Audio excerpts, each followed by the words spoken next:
Before you watch this video, don't forget to subscribe my channel, The Credible Advice. Hello and welcome back to my channel, The Credible Advice. Hope you guys doing well.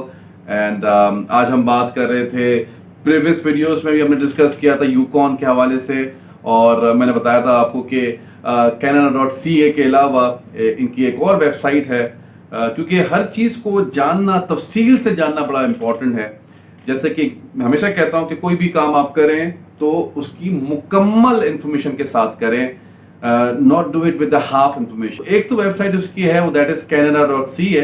इसके अलावा उनकी एक और official website है Yukon immigration programme की, जिसमें business immigration के बारे में मालूमात है, वर्क परमिट के हवाले से मालूमात है, विजिट वीज़े के हवाले से मालूमात है, ज़ाहिर और भी बहुत सारी चीज़ें हैं।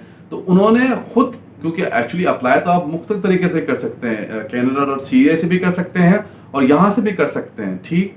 तो इसकी इंफॉर्मेशन क्या है, यहाँ पर वो क्या कह रहे हैं इस प्रोग्राम के बारे में। यहाँ पर वो दो चीज़ों के बारे में बात की जा रही है, ठीक। एक तो वो कह रहे हैं कि देखिए आजकल क्या हो रहा है कि यूकॉन के हवाले से काफ़ी लोग बात करते हैं कि जी हमसे वर्क परमिट खरीद लो यूकॉन का। उसके लिए बड़ा इंपॉर्टेंट है आपको ये जानना कि वो एम्प्लॉयर की भी एक अपनी एलिजिबिलिटी है, यानी कि फर्स्ट में जहां से आपको नौकरी आ रही है उसकी भी एक अपनी एलिजिबिलिटी है, ठीक। और जो कैंडिडेट है उसकी तो ज़ाहिर अपनी एलिजिबिलिटी है ही। तो अभी हम पता लगाते हैं कि एम्प्लॉयर की एलिजिबिलिटी क्या है और कैंडिडेट की एलिजिबिलिटी क्या है और इस प्रोग्राम की एलिजिबिलिटी क्या है। तो लेट्स फाइंड आउट दिस। जनाब आला, जैसे मैं आपसे कह रहा था कि मैं आपको मजीद यूकॉन के हवाले से इंफॉर्मेशन देता रहूंगा। अब इनकी एक और वेबसाइट है, एक तो मैंने बताया था आपसे जो canada.ca, अब इनकी यूकॉन की अपनी एक वेबसाइट है जिसका नाम है yukon.ca, ठीक। ये भी इनकी ऑफिशियल वेबसाइट है। इसमें क्या क्या चीज़ें शेयर करी हैं, ये इसकी एलिजिबिलिटी बताई गई है। अब देखें, इसमें लिखा हुआ है find out if you are eligible to hire for the foreign worker, ठीक। इसमें पता लगाइए कि आप एलिजिबल हैं कि नहीं, ठीक।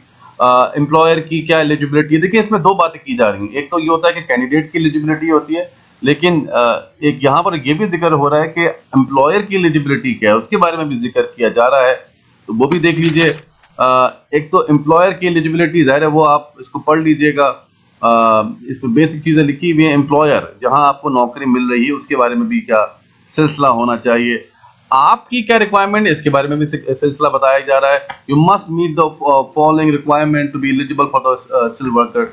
देखें, पहले तो आपका वैलिड टेम्परेरी वर्क परमिट होना चाहिए कनाडा का, और ये सारी इन्फॉर्मेशन उन्होंने लिखी हुई है कि कौन कौन सी इन्फॉर्मेशन आपके पास होना चाहिए। ये इसका मैं लिंक डाल दूंगा नीचे, ताकि आपको समझ आ सके कि किस तरीके से आप अप्लाई करेंगे। ये सारी इन्होंने अपनी एलिजिबिलिटी के क्राइटेरिया यहाँ पर मेंशन किया हुआ है, ठीक। जनाब आला, तो देखा आप लोगों ने कि यहाँ पर तो एम्प्लॉयर की एलिजिबिलिटी के बारे में भी बात की जा रही है, ठीक।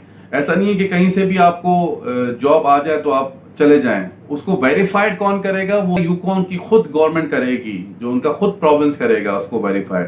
तो उसकी क्या एलिजिबिलिटी है वो आपने अभी देखी, ठीक। इसके अलावा कैंडिडेट की एलिजिबिलिटी क्या है वो भी मैंने आपसे शेयर करी, ठीक। तो बहरहाल यूकॉन के हवाले से कुछ बेसिक चीज़ें जो मैंने बताना चाह रहा था आपको वो ये हैं कि देखिए यूकॉन में क्योंकि पार्ट टाइम जॉब्स हैं, क्योंकि उनकी एक सर्टन फैक्टर्स में जॉब रिक्वायर्ड हैं, मैनेजमेंट के हवाले से जॉब रिक्वायर्ड हैं, नर्सेज की बेपनाह जॉब्स आई हुई में यूकॉन में नर्सेज की बेपनाह जॉब्स हैं। तो अगर आप में सही तरीके से, क्योंकि पार्ट टाइम जॉब बड़ी आसानी से आपको आप लोगों को मिल सकती है, ठीक। अगर आप मैनेजमेंट के हैं, अगर आप नर्सेज बैकग्राउंड के हैं, तो आसानियाँ काफ़ी दी गई हैं पार्ट टाइम जॉब्स की। जो मैंने बताया था पहले भी आपको कि अगर जो एम्प्लॉयर, जो कम्युनिटी आपको एक जॉब सिक्योर करेगी वो आपको भरपूर साथ देगी दूसरी जॉब ऑफर में भी। ये हमने खुद भी एक्सपीरियंस किया। तो ओवरऑल अच्छा मौका है अगर आपने सही वक्त में टारगेट कर दिया एम्प्लॉयर को, ठीक। इस पर कोई सवाल हो तो ज़रूर मुझसे पूछिएगा। जब तक के लिए अल्लाह हाफ़िज़। I hope you like this video. If you did, don't forget to subscribe.